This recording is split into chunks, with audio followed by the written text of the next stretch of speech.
Hi, welcome back to the Marination Project. I am your host, Osvaldo Bassett. And in this episode, we are going to be relooking our ideas around money, God, and abundance. Currently, we are in week 6 of the recovery journey. And this week is about recovering a sense of abundance. And this is according to the book, The Artist Way, just in case you forgot. Yes, this was a tough week, especially following last week's introduction to the subject. Every time you bring God and money together, there is some level of discomfort that just comes with the two. And that's primarily from conditioning. To start the week off, there was this exercise where I had to write about the God that I believe in and the God that I would like to believe in. And basically, what this was doing for me was to actually see what I inherently believe about God, all the things that I've come to know about God, and all my projections, my fears around who God is and how I boxed what God means to me.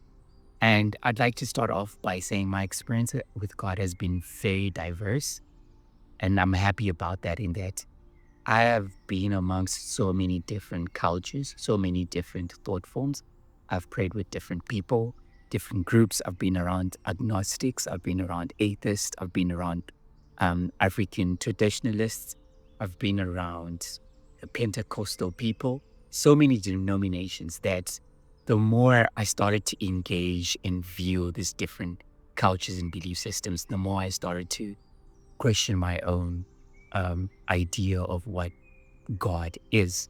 So I'm going to use a racial example because that's what provided a clear night and day difference for me.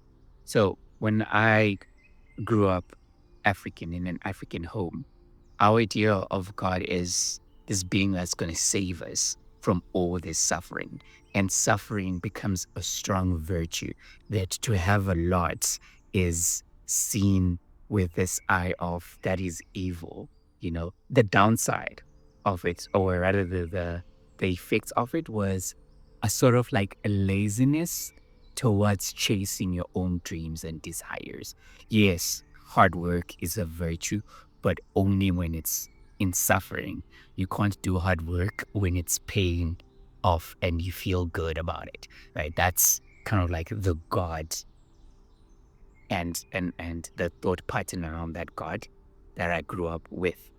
Then the more I engaged in different circles, I met the God of the white people, right? And sorry to put it like that, but that's how best I can explain it. So this God of the white people seemed to be on their side, like wanted them to be prosperous, but without preaching the prosperity gospel of you will get money. It was like, the world is yours, take it, right? The white God seems to say to them that I have given you everything in this world to take, to have authority, to have dominion over it, which explains a lot of white behavior in them, in their approach with the earth. Not necessarily getting into like colonization and race, but this general appreciation in taking of dominion with the world, which is something that's given to all of us. It's just a matter of perception. And like I said, conditioning as to what you've been taught to believe. So when we started this chapter and I had to do the same exercise, one, it allowed me to relook my journey, but also see where I am in terms of what I firmly believe God to be. And this episode is going to be very vulnerable because there is a lot of disconnect between my beliefs and the reality that I'm currently living, contrary to what the internet might be seeing right now. Just had a friend call me and say, you're living your best life based on Instagram and LinkedIn. And I'm like, damn, I'm glad that's the energy that I'm outputting, because that's the vibration I really want to be on. But at the same time, I've seen that authenticity is about acknowledging where you are. It's not necessarily an acknowledge of this is where I am, like in terms of like the reality that you are not aligned with, that you do not like. But it's more so like, this is my journey and I aim to be real in what is going on because that's what's going on with all of us. So I really loved this paragraph that preceded the challenge of the week. And it reads, what if God is a woman and she's on my side? For others, it is a God of energy. For still others, a collective of higher forces moving us towards our highest good. If you're still dealing with a God consciousness that has remained unexamined since childhood, you're probably dealing with a toxic God. What would a non toxic God think of your creative goals? Might such a God really exist? If so, would money or your job or your lover remain your higher power? And as much as I've I've seen arguments around God being a slave to God, being a slave to something. It's like in this lifetime, the concept of a master servant relationship, that dynamic will almost always exist based entirely on where your heart is. So, whatever, I don't want to say because it feels like part of like religious programming, but I've seen we almost always choose what the master of our life becomes. So sometimes it can be money. That's why I loved how they finished that off, where it can be money, it can be a job, it can be your interest in the love life, it can be greed, it can be all these things that end up having control over you. Even in the spiritual community, I've seen this where some people's God has become tarot reading. Some people's God has become astrology. Some people's God has become nature, right? And you see it's because of the inherent need and desire that we as humans have to be in submission to something. I don't know how to explain it without sounding like a villain from some movie. I'm sure you probably know what that movie is. But re-examining where your gifts come from is so important to ensure that whatever it is you're believing of God comes from within you. It's the truest, most authentic expression of your relationship with God, right? Because that is where I firmly believe true freedom comes. And I used to have a fear of being seen, a fear of being expressed, a fear of expressing myself, rather. And if you're ever lucky enough to see me at Groove, for example, I hardly drink. In fact, I want to say I stopped drinking. I only drink like socially, like a glass of wine if I need to. But currently, I've, s- I haven't drank anything for the last couple of months. Can't even count because for me, it's like meh, right?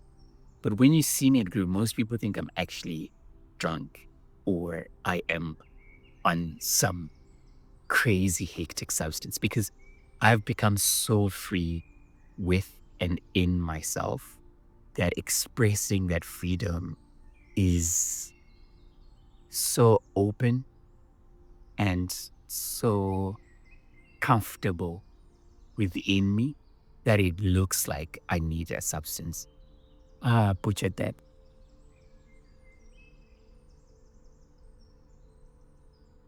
What I'm trying to say is, I'm going to leave that part out. I don't want to cut it out because I really need to get this point across. Is I've become so comfortable expressing myself so much that a lot of people wonder if I'm on something, but it's just because I'm free. I've found freedom to express myself without the fear of being seen, without the fear of other people's judgment on me.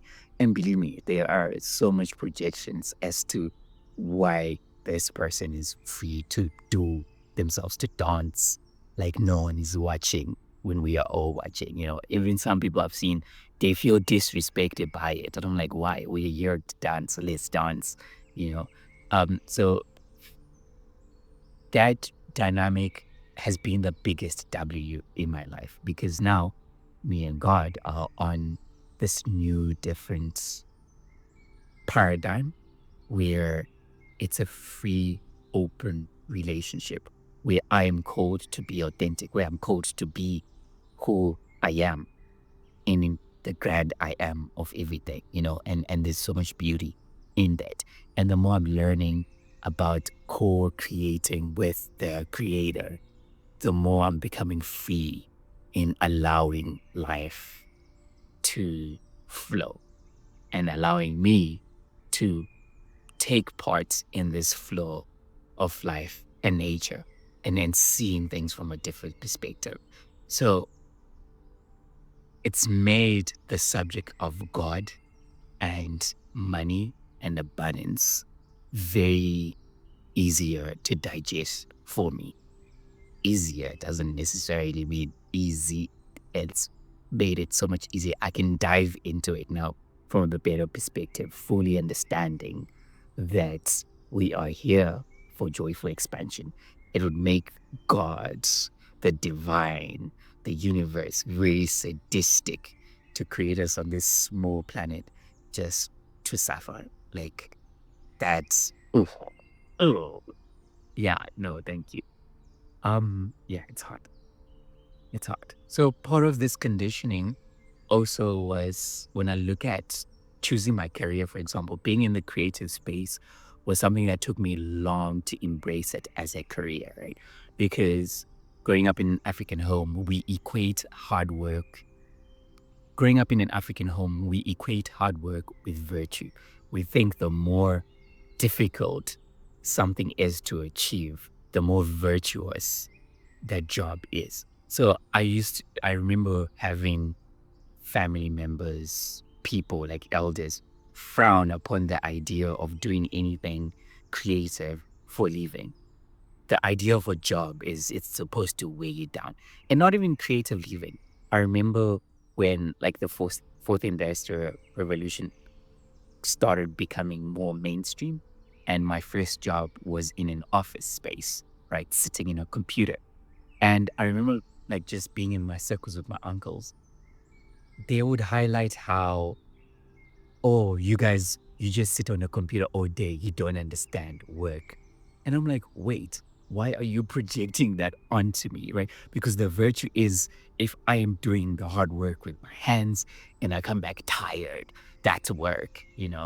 If you are on a computer sitting, even though it is so much stressful because you're engaging your brain a lot more than you really want to, we have to, right?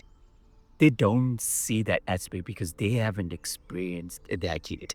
And that's when I learned, oh, it's projection. It's projection. And it's a unified collective consciousness around hard work being very virtuous that you then end up, or rather, I ended up putting my dreams aside for long. Like, despite me knowing what my passions are from a young age, right?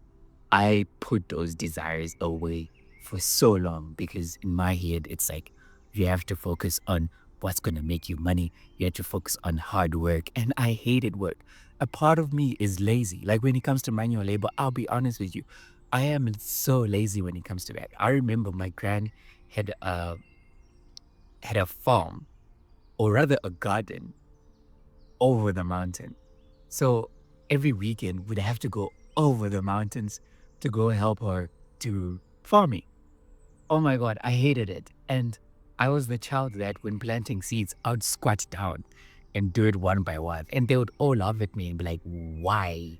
What is wrong with this child? In fact, I learned how to lucid dream because of laziness, not because I was on some spiritual. I didn't even know what lucid dreaming is, but laziness taught me how to actually be a lucid dreamer.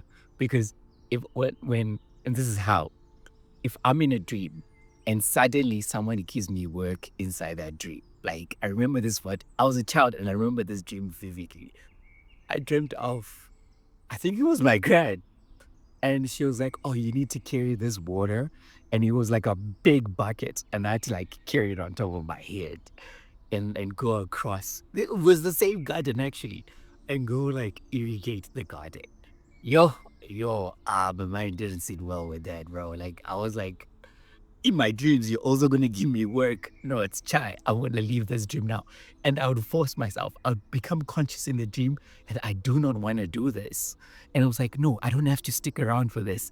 And then I would wake up and then go back to sleep and dream again. And that's how I actually started learning how to be more conscious within my dreams. And eventually it's paid off in so many ways I could have imagined because of the dreams I'm having now as an adult and my ability to explore what's in my subconscious mind because I'm aware I can bring my conscious awareness within my dreams. So that's been an A. But this is not the kind of laziness where I become a bum and sit around and do nothing and I just want to do nothing. No, no. I'm very strategic about if we do not have to labor to get the job done, like do all this hectic labor. Let's use our brains rather to achieve the same goals.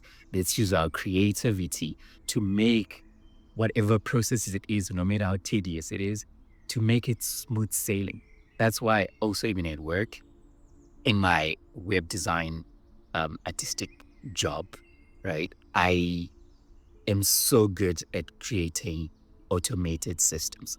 Like I've become very good at it because I'm like, why do you want me to log everything manually like this on paper and then take it into a system and then like log again Excel sheets? I'm like, why do I have to do that when the information is already being collected in a machine? Why not just streamline everything to do it by itself? And that's how I became good at automated systems. So you see what I mean in that there's always a better way to doing something that saves us so much time and energy.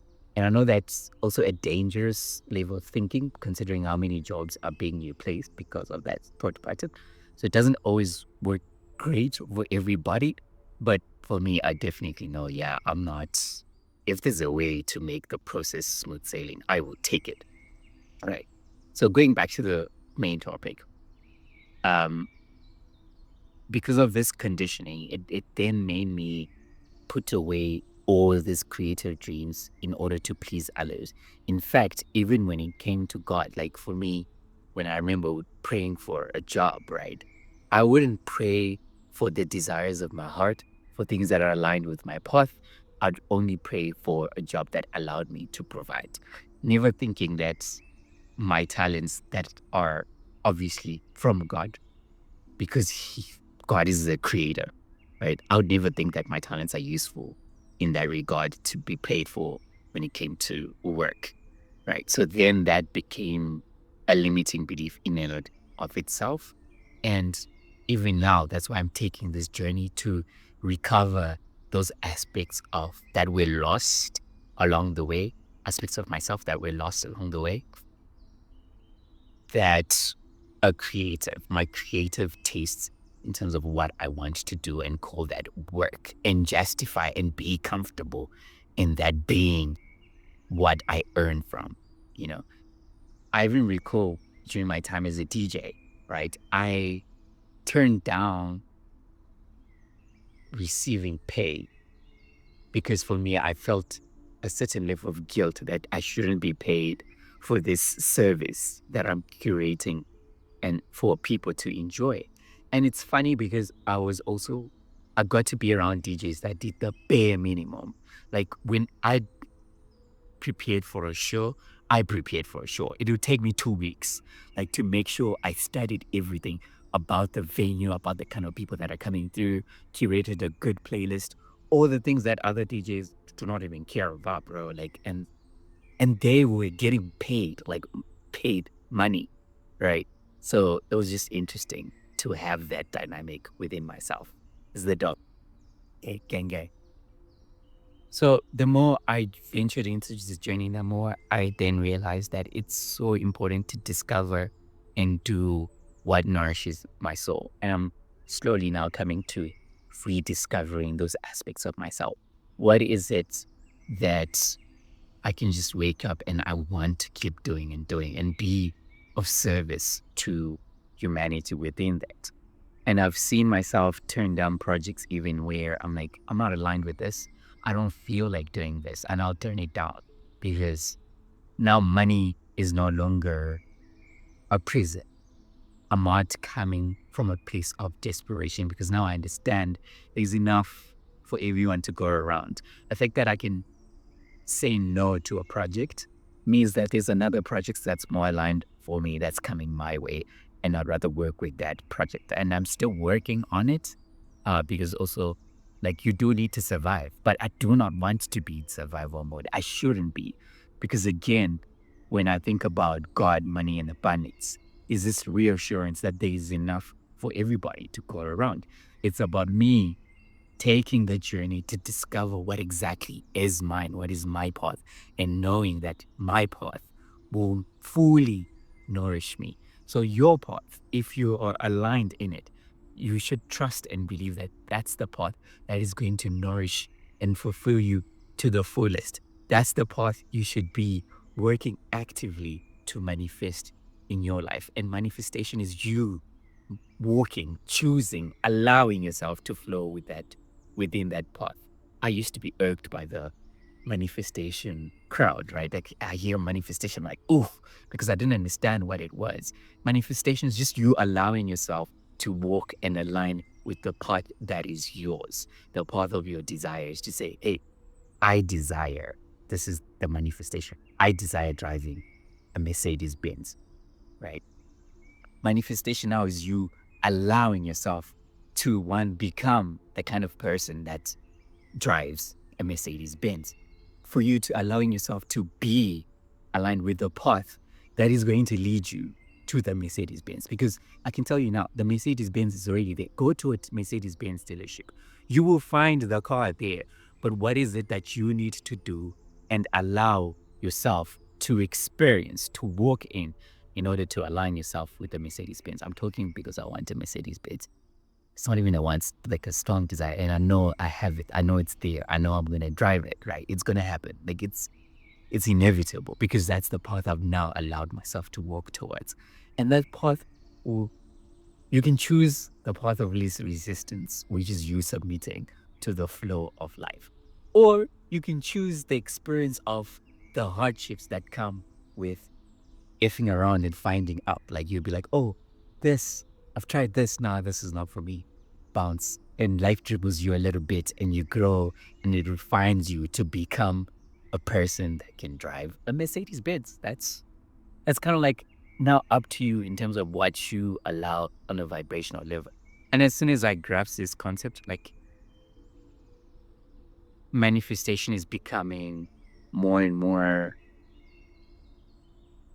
easier. Again, easier, not easy, easier to grasp and learn and grow in. And I love that I get to experiment with myself. Like I'm literally taking this whole entire season just to experiment. Like, what if I tried doing this and seeing what the consequences are and dealing with the consequences? Like, as long as you do something with intention, I promise you, even when things don't go your way, you're not shocked, you're not demotivated because you understand that you chose to do this with intention and you chose the consequences that would arise from the choices you've made. Same as me right now. I'm like facing the consequences of my actions of quitting a job without being fully secure. Right. And it's like, oh, okay, what did I think was going to happen? Right. And it's giving me grace not to go into survival mode, but to be in alignment with the flow. Right. I won't lie, this is also therapy for me. Hearing myself say this is bang on the money therapy for me. So I really, things have been tough, like country. I wanted to leave this part out for the end of the episode, but things actually have been a bit tougher. Like it seems the more I try to disengage with this old me, there is so much resistance. Things are just getting uglier and like rent has not been paid for like weeks now. And I'm freaking out. And there's this inner monologue, the inner voice now, the inner critic rather, that's been knocking on the door and saying, hey, maybe you are a failure. And I'm like, wait, I'm not. I'm not though, but I'm not though. And it just shows the resistance that comes with trying to shift and navigate a new you, because I've never been this new version of myself, right? So as I'm navigating this new Osvaldo, it's difficult because there's a lot of new things I'm seeing. I'm like, I don't know how to deal with this. Like, I don't know what this is. I've never been someone who's gone for so long without paying rent. Like, never. Like, never. I'm always the person with a plan. And I'm always the person who will do whatever it is I need to do, even if it's not in alignment with who I am or what I want to do, right? To get things done and to resolve conflicts and all of that. So sitting in this position has been somewhat uncomfortable, and yet vibrationally, I look at what I'm doing. I look at even this episode. You wouldn't think I'm in that position, and that's for me is the biggest W, because it means vibrationally, I'm not so reliant on my reality changing for me to experience abundance that comes from within. And I know it's only a matter of time when that abundance starts to overflow and spill into my reality and shift. Yo, this is so therapeutic. Oh my God, I should have done this sooner. Oh man, I'll leave that there. I'll probably rewatch this and be like, yep, I needed this. I really needed this. If you're watching this, start making content, start speaking. You don't have to send it out. Hear yourself speak about yourself, about your life, about what's going on. There is so much power in hearing your own tongue saying stuff to you. Okay, so do what nourishes your soul, bro, and start turning your passion into play, right? It's so important. Let the things you enjoy doing be something you play with as well, and you love to play with. Why? Because it's gonna allow you to have an open mind to seeing the different opportunities that can come your way. I am preaching to the choir. I am the choir in this case. Start opening up your mind to seeing the different possibilities of how your desires, your passions, your gifts can serve you to your goals in life, and also how they can then serve the world in us enjoying whatever it is, talents, gifts you've been given, right? So turn your passion into play. Play with it. Be playful. Like, don't, like, I doubt this is the part of adulthood that sucks, in that it disconnects us so much from our inner child, our inner play, that everything becomes stringent. Like, I look at creativity nowadays and how it's become so diluted. Everything, like the aesthetic is just like, pa, pa, pa, pa. There is no opportunity for play, right, anymore. And it's sad to some degree. So be that person that changes that narrative and brings play to your work so that you see things differently. Especially for men, like, we are so wired to be in our logical mindset that aspects of bringing play to our work is very foreign. Yet, I've seen men be around other men, like even around soccer, and you see them bring out that playfulness, and you see how they free flowing. You see how they become safe, even. So let's work on that, gents. Let's really work on bringing play back into whatever form of work we find ourselves in, because it ultimately benefits you, it benefits your mental health, but it benefits your goals as well. And on a grand scheme, it benefits the very people you're working for, hard for, be it yourself, be it your community, your families, and it's going to benefit the entire world in changing it, right? It'll have like a ripple effect. Okay, I'm feeling good about this episode, and I hope I press record. Yo, I should probably check, but it is what it is. So another thing upon hearing all of this is we still use our lack of money to stay blocked, to stay where we are in life, to stop taking risks, to stop chasing our inherent desires that we know damn well we are called to do, right? And that's what we've been conditioned as a society, where we are in our root chakra where we are in survival mode. This is what they call when they say lower vibrational mode, where for us, it's just about exercising my power to survive, exercising my creativity to survive. And when something is coming from survival mode, there is the idea of scarcity. And you have to understand when you say conditioning, it doesn't always have to be like, oh, the government's and all of this. Conditioning from our ancestors, for example, because for them, they had so many things that could